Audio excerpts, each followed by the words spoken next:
My name is Joe Peroni, and this is the Rise Above Project. And over the years, I've had a lot of people tell me that couples therapy doesn't work. Now, I am a licensed marriage and family therapist, so to be clear, I do believe that couples therapy or marriage therapy can definitely work. However, to be fully upfront and honest, I think there are many barriers to beneficial couples therapy. So I want to talk about three of those today. So the first one, I would say, which is a barrier, is that the average couple, by the time they come into the therapist's office, have already been going over or fighting about an initial problem for about 6 years. That's a long time. That's a long time for grudges to get cemented in, resentments. There's been a lot of repeating arguments. And typically when people are arguing about the same things over and over again, it affects other areas of their life. And they tend not to listen to their partners. They tend to try to make their arguments better and better, or be more manipulative or coercive to try to win the fight. And if this goes on for like 6 years, by the time they walk into a counselor's office, there's a lot to go through here. This is very difficult. Now, let's take a look at it like a person who needs surgery. Then they have their surgery, and afterwards they need physical therapy. And for whatever reason, they decide they're just going to go it alone. They're not going to bother. So then after about 6 years of not improving, or probably getting worse after their surgery, that they finally decide to call up a doctor, then they end up going to a physical therapist. Well, they're 6 years behind. And so it would have been much easier to start from the beginning. I'm not a doctor, but I would imagine that if somebody has cancer, it's much better to have early detection and not wait 6 years. So by the time somebody has cancer for 6 years, I'm sure the problem is that much worse. I can give you an example for myself. A bunch of years ago, I had some stomach pain. It was right in the middle, and I thought, that's not a big deal. So I just pushed through it. Then the pain started to move to my right, kind of like to my right hip. And I thought, well, that's odd. So I Googled that, and it said, well, that's what happens like right before your appendix bursts. So I ended up going to the hospital, and to make a long story short, I ended up spending 5 days at the hospital, and my appendix did burst. And then of course, that infection gets through your whole body, and then from there, you could get sepsis. And so it's a life-threatening thing at this point, when really it was not that big of a deal. It's just because I waited too long. And it's the same thing here with couples therapy, is that I think people should get on it right away if they feel like there's some type of issue, because then the couple can come into therapy and they're both in a loving, caring, listening mood with each other, and they're generally getting along, and it's much easier to handle. So that's the first one. So I'm going to throw it on the client there as part of the fault. But to be fully upfront, I would also say it's the therapist's fault. And I would say it's the whole business in general. So why would I say that? I said, well, because there's not enough training. Let's say you're somebody like myself. I'm a licensed marriage and family therapist, but there's CPCs, there's MSWs, there's social workers, there's psychologists, psychiatrists. Bunch of words, letter salad there. But here's the thing. None of those people are actually trained in couples therapy. Going back to my graduate program, I think we had one class, maybe, because I think it was one 6-week class that we went over couples therapy, but in that 6-week class, we probably spent about 2 weeks on it, which is not 2 weeks, that's 2 days of school. And that's really it. So throughout your career, you need to get CEUs to keep up on your license. Now, if you're interested in marriage and family therapy or couples therapy, what you can do is use those credits, or you can go to other classes in that area, and you can do that. But that's after you have your license. But there's no guarantee that a person saying that they're a couples therapist is actually taking those extra classes, because you certainly don't have to do it to get the license. You could take anything you want. So what does this do overall? Well, one of the things it is that they're woefully uneducated and inexperienced in couples therapy, most therapists. And so what does that lead to? Well, it can lead to a lot of people using their own experiences, their own biases to do therapy. And what does that lead to? Well, when we look at therapists these days, it's about 85% female. And of the other 15%, you look at it about 7.5 to 10% of that are men who are very much on the effeminate side. So we're looking at about 90 to 95% female dominated, to where, again, people can be very educated. But if we're talking about couples therapy, there's no guarantee that they're educated in that area. So they're going to be using their bias. And so when you hear men saying that they don't want to go to couples therapy, a lot of that is based upon because they feel like no one's going to hear them. They don't feel like somebody's going to understand them. They feel like they're going to be attacked. And many times, rightfully so. Because again, we're not using empirical evidence much of the time. We're using people's biases in order to do therapy. Am I saying that for everybody? No. There's people out there that do incredible couples therapy work, but they've taken the time, they've taken the effort, they've spent the money to take the extra classes to do that. And also, if you have an interest in it, you can read things on your own to learn about this. But does every therapist do that? No, absolutely not. A little bit off the subject, but I do think it's worth talking about. You'll see more and more people, they'll advertise themselves as a sex therapist. Well, once again, if you're an MSW, psychiatrist, psychologist, LMFT, all of these things, there's no specialty as a sex therapist. That's something that you call yourself that. You market yourself as that. Can you take extra credits to do that in your CEUs? Can you do? Yeah, of course you can. But there's no guarantee that somebody does because there's no such thing as a licensed sex therapist. Again, they self-market that way. And when you look at these sex therapists, most of them, again, are going to be women because there's more women in the therapy business these days, but also because it sells. Because the equivalent, let's say, of a man saying that I'm a sex therapist, typically that's almost like saying that you want to be a man and work at a preschool. Like nobody wants you to be there, right? Like women are not going to trust you, typically. So if you say sex therapist, you're much more likely to get a big flow of people coming your way if you're a woman and you say you're a sex therapist, because men will go to a woman sex therapist and women will also. So let me leave it at that. So let me just say, overall, there's not enough formal training for couples therapy. So the first two problems we have, number one, it's the couple, and they don't know any better, so I'm not blaming them, but they wait until it gets to be such a difficult part. They're in such a deep hole that it's very difficult to come out of that. And I'm not saying that they can't. That's why I'm here. That's why I do my job, because I do believe I can help people. But it makes it much more difficult if they have 6 years of pain first. In a sense, I know people that will go to their priest or a rabbi. They're not even trained in this, but then again, therapists aren't either. So a lot of times if they would just go there because it's free, that would at least help a little bit, I believe, instead of waiting 6 years down the line. Okay, the third barrier to beneficial couples therapy, and I'll just, again, there's a lot of them, I'm going to leave it at 3 for today, is this. So a couple comes in to the therapist. Who's the client? Which partner is the client? Well, neither, because the actual client is the relationship. The client is the actual couple themselves as a group. It's not an individual, because as a couples therapist, you can't pick sides because you're going to lose the other person. You can't do that.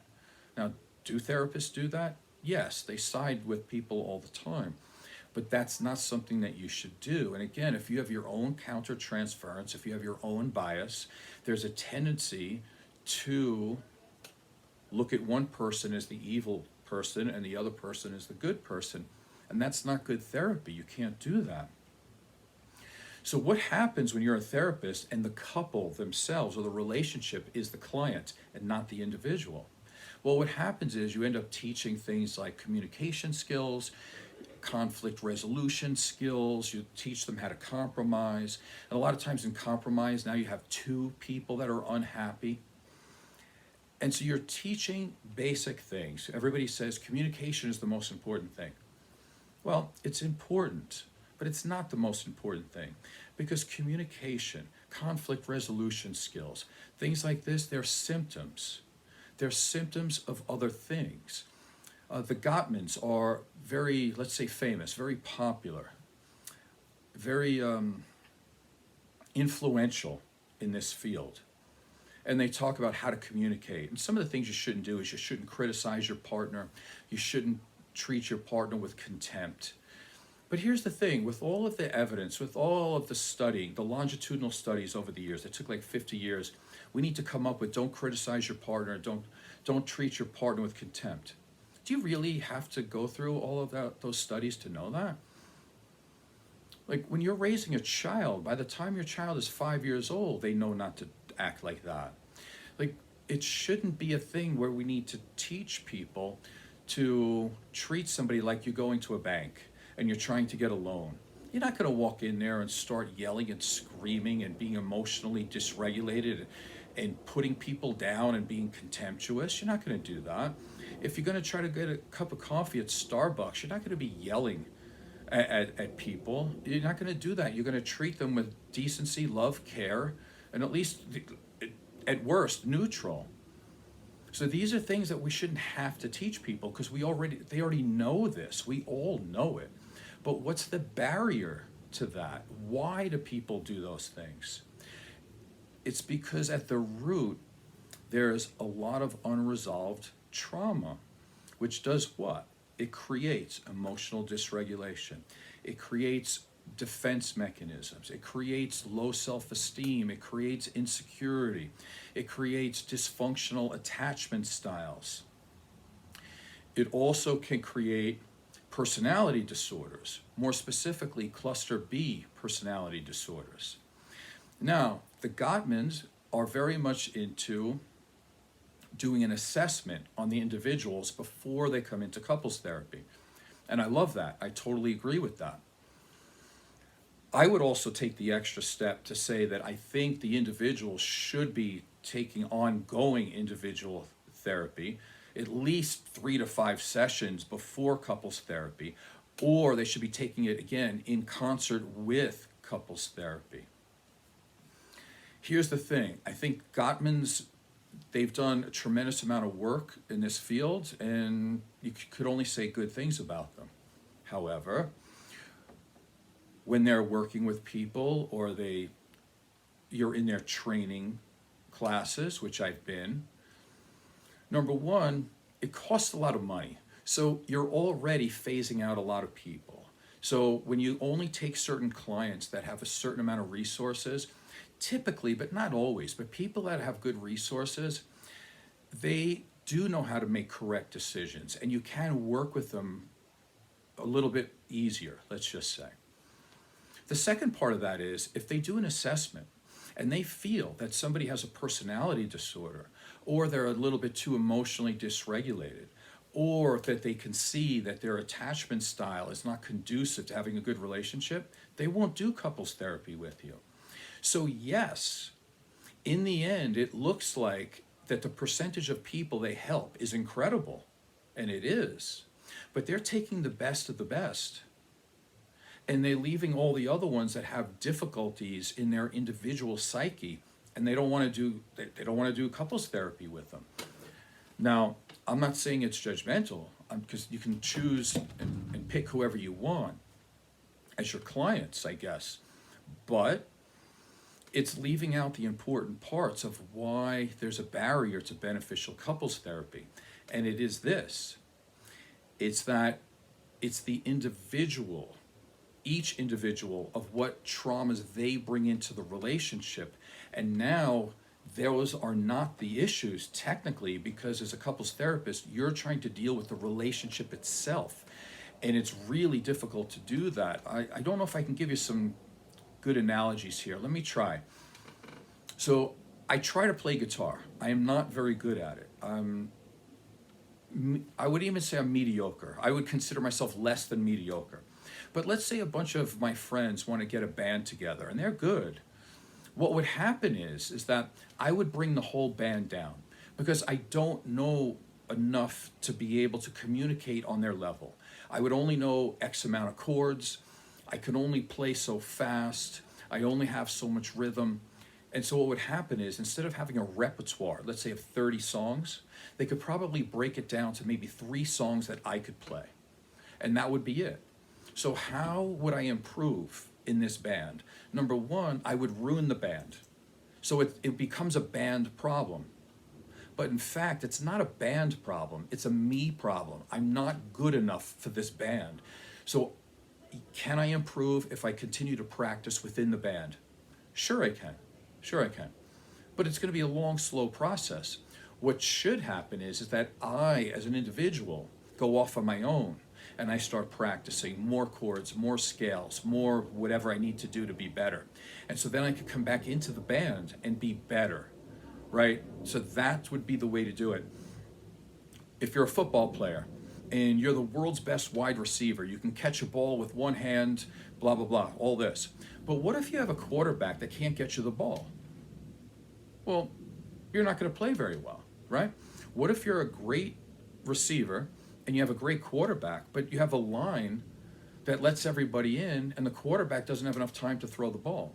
So now the receiver looks bad, the quarterback looks bad, everybody looks bad. So what we're worried about is the team. But in fact, the problem is one component of that team.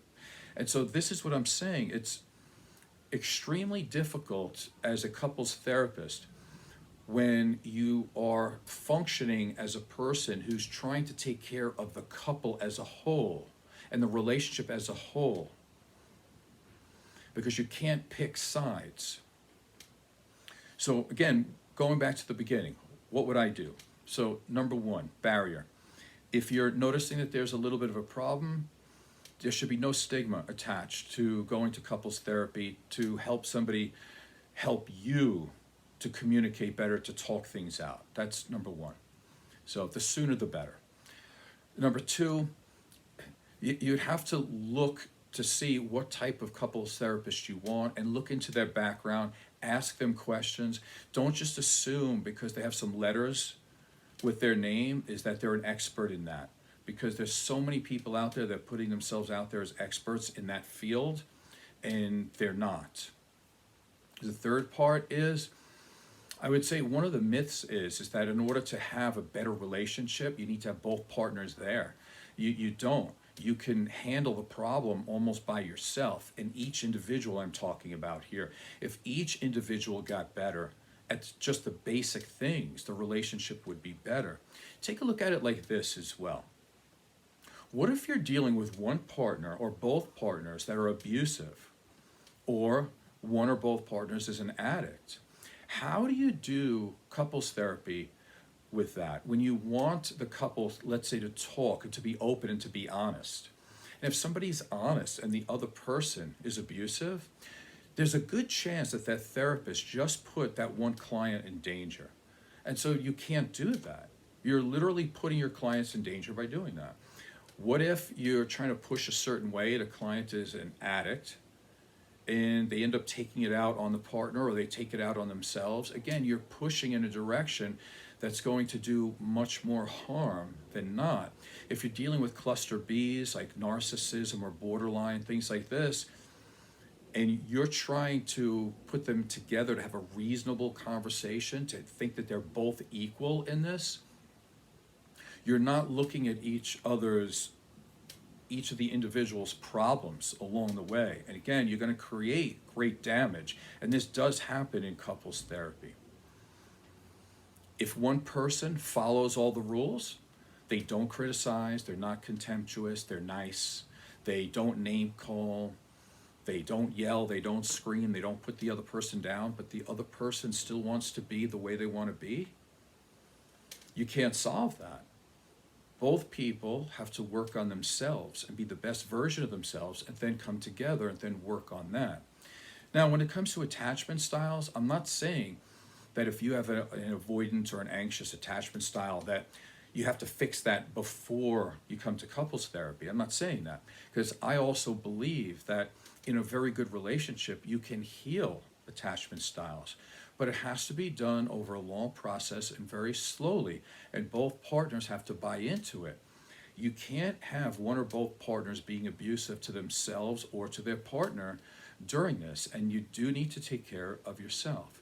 So at the thought of talking about this for too long, again, I would say the biggest barrier to couples therapy is the fact that they're not taking care of their own individual psychology. The better the individuals are that come into therapy, the better off the couples therapy is going to be. I hope this has been beneficial to you in some way. My name is Joe Peroni. This is the Rise Above Project. Please subscribe and tell a friend. Thank you.